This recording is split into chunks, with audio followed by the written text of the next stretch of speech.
So, um, where to even start? Holy crap. Uh, the editing, the editing was shocking, shockingly awful. Um, Now, not quite Last Airbender bad, but on the way there.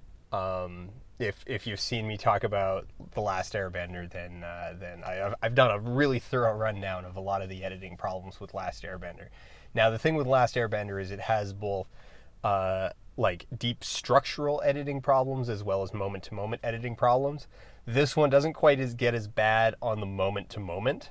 There's some really bad moments, but mostly it's like bigger structural story, like just overall flow. Like they took a 3 hour movie and tried to compress it into an hour and a half.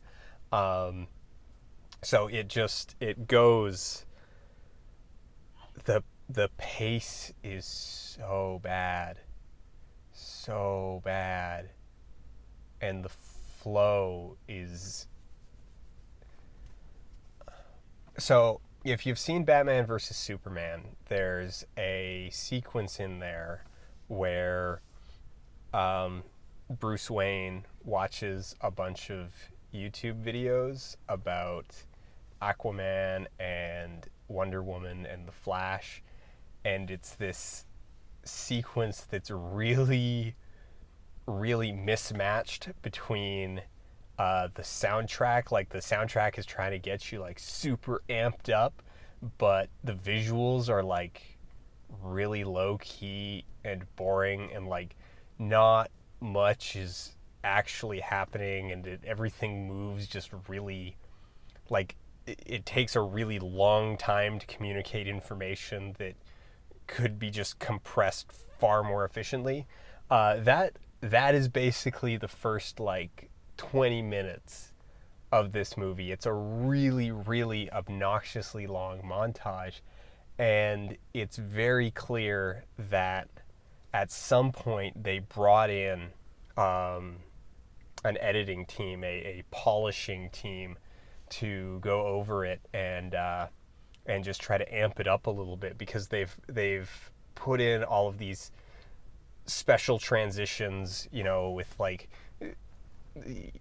just kind of things go kind of neon and comic booky, and it's really mismatched with everything else, and it's clear that that was added later, and it's clear that the soundtrack, like the heavy use of pop music, like not just heavy use of pop music, but heavy and heavy-handed use of pop music throughout this. That's clearly an attempt to like salvage tone um, at like the 11th hour. Uh, there is no way that this was not shot and initially cut, uh, or there's no way that this wasn't shot and initially cut with the same pace and tone and probably length as Batman versus Superman. Like this plays like it was originally a very long movie that has been really heavily compressed. Um, you've got you've got some basic like conceptual flaws in there, like with the whole Suicide Squad itself and like the composition of it. Killer Croc is fairly superfluous, but at least he's visually distinct. Captain Boomerang is an utter waste of space. I have no idea how he survived. You know, at the number of like screenplay drafts that would have been necessary to get this through to the end. Like he doesn't do anything meaningful. He doesn't contribute anything. He's not super powered. Like so, their basic like premise of like, oh, we're gonna get our own metahumans in order to fight back. Like Captain Boomerang is so redundant. He's not super powered. Um, he's not even particularly good at anything that other people aren't also good at. Like, oh, he's kind of good with a boomerang, but that's really he's just a thief who has a shtick. Um, Like, he's got a gimmick that he uses boomerangs. That's it. He's, and if he was, it's like, oh, well, he's a really good shot. Well, Deadshot is like a perfect shot. So it's like, why is he there? And because of that, he doesn't do anything, and he just kind of hangs out in the background and occasionally makes a not terribly funny, snarky quip, and he might as well not be there.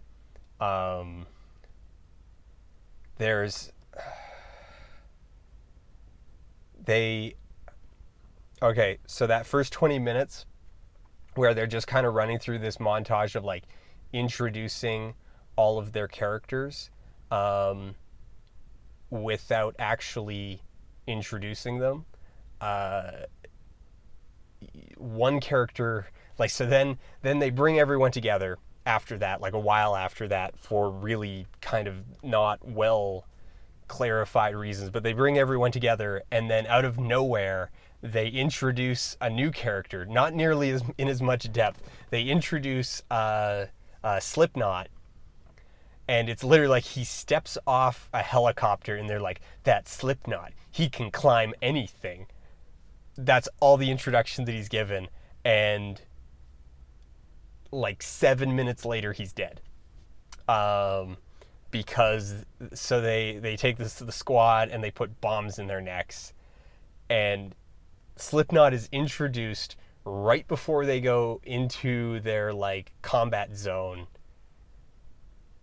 purely so that they can demonstrate to the audience that there are indeed actually bombs in their necks and they will explode. So he is killed to prove a point minutes after he's introduced. It is the most hack thing I have seen in a major motion picture in years.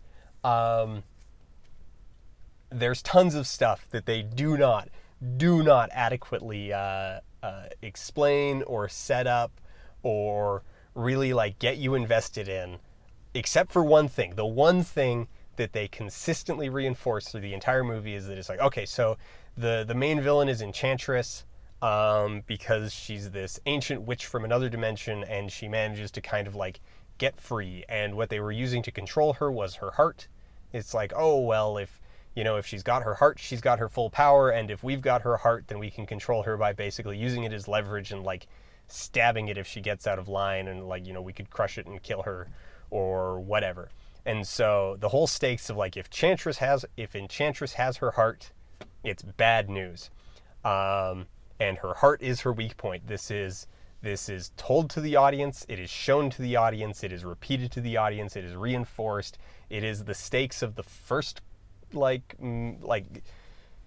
major peak, is that it's like, oh, she gets her heart back, and that's kind of the second act gulch for the characters. Like, that's their lowest point, when they're like, oh crap, all is hopeless because she's got her heart back and now she's full power. And so you get to the actual final climax, and there's like a bluff, and Harley hits it, like, cuts Enchantress and like pulls her heart out.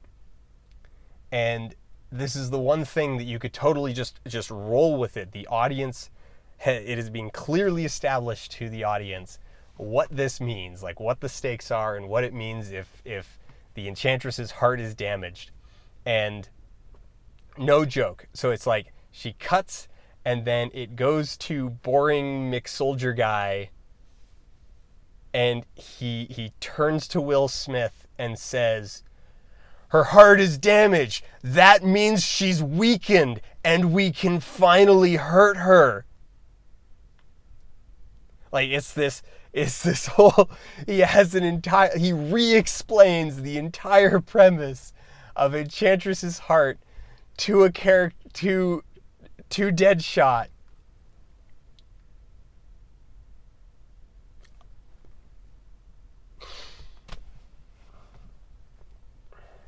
Those are probably the two big moments that of just spectacularly awful, or I should say easily compressed awful. Is Slipknot being introduced only to be killed moments later, and boring soldier guy re-explaining the stakes in the middle of combat in the most ham-handed way possible. And again, it's funny because of all the things that the movie under-explains or just undersells. This is the one thing that they've actually very clearly established. It is the only thing that they have super clearly and decisively established about the rules of their screenplay. And they were so insecure in it that the editor decided to re-explain it to the audience.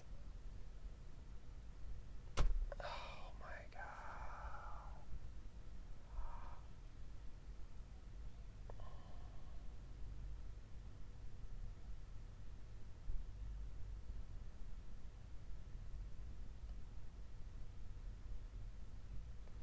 There's on the bigger structure. I guess here's an example of sort of some of the bigger structural problems. Is that um, so the whole setup between the military and the Suicide Squad, for whatever reason, they have decided to make this like hyper antagonistic for the entire first 40 minutes of the movie. Like, it is hyper antagonistic, and it's brutal. Like, it's really really dark, and like emotionally violent in tone. Like, they show Harley being force fed through a nasal tube. um, they imply like a lot of abuse and assault towards these prisoners. um, and it's really like it's not fun antagonistic, like, oh, we've got rapport, like, yeah, you're a prisoner and we just kind of, it's not glossed over. It's really really kind of playing like with this abuse. um Just to interrupt myself here, but I feel I need to further clarify just how abusive the film is towards Harley in specific. In addition to the forced feeding via nasal tube, Harley is also subjected to repeated physical and emotional abuse by Leto's Joker, including forced electroshock, which is played off with sexual undertones, and talking her into killing herself, which is also played off with sexual undertones. The montage of various prisoner abuse includes multiple scenes where Harley is framed in a submissive position on the floor, nearly naked, while multiple heavily armed men surround her and laugh. While this is seemingly intended to play against her combat prowess as a form of irony, that irony is entirely disarmed by the fact that she is still their prisoner. So she kills or maims a guard or two. Big deal. They still retain power over her. so it's established that kind of a relationship and tone, and then it kind of has to try and figure out how to spin that into them cooperating, but they missed the whole part where they actually like try to good cop them. Like, they just kind of completely skip it or just gloss over it super fast, where it's like, oh yeah, we'll knock time off your sentence. And the thing is that all of these people have been locked up essentially indefinitely. So it's like, oh, we'll knock some time off of your like triple life sentence. And it's like, all right, that's not meaningful. The only character that they actually establish any sort of like leverage with is Deadshot, in that it's like, oh, you might actually be able to see your family again. And everyone else, it's just, there's nothing. They don't promise them anything. They don't try to sweet talk them. They just put bombs in their heads and like send them into a war zone and expect them to cooperate. And they do, because the script needs them to. And scenes that are supposed to be like moments of levity. Okay, so there's a scene that you've probably all seen. It's in like half the trailers, where Harley like busts open a storefront window and steals a purse. There is actually less footage of that scene in the finished cut than there is in the trailers. It goes by so fast. Like, that is essentially the entirety of it. I don't remember what leads into it, but it's like some completely different scene with different characters, different place, different time. Uh, and then that scene ends. Cut. Harley, like there's like 3/4 of a second kind of breathing space after the cut, and then Harley smashes the window. There's the entire exchange, and the moment she's like, "We're the bad guys," scene ends. Like cut.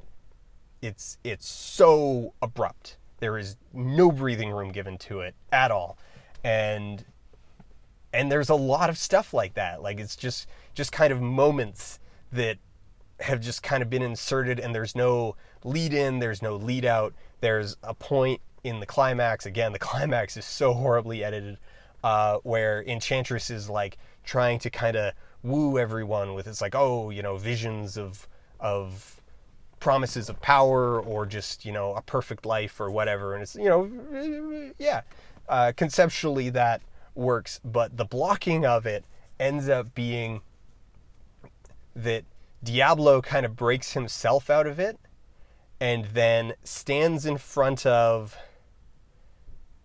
boring military dude, Deadshot, and Harley. And so the blocking is basically 1, 3, and it's just this revert, back and forth as he stands there, just being like, "No, you gotta break out of it. It's not real. She's playing with you, essay," because he's super stereotypical. And the reverse, like no joke, is Will Smith. Is the three of them just kind of standing there, like Saturday Night Live level. Pretend that you've been in Sorcel, and they're just like, "Oh, I don't know what you're talking. Yeah, I married Mr. J. And what are you talking about? I got a perfect life and everything's okay." They're just kind of like staring at nothing and like wobbling their heads a little bit. Like this is what I do when I'm being enchanted. And it's, if it was directed for comedy effect, it does not play at all. So the edit is just awful, just awful, and that's a glimpse into what to expect if you go see Suicide Squad. It's clearly meant to be a very grim movie that has had comedy haphazardly painted over top of it, and was very obviously like an hour longer than it actually is, and they have tried to compress it into a quick moving punchy action film, but it's not. It's, oh my god.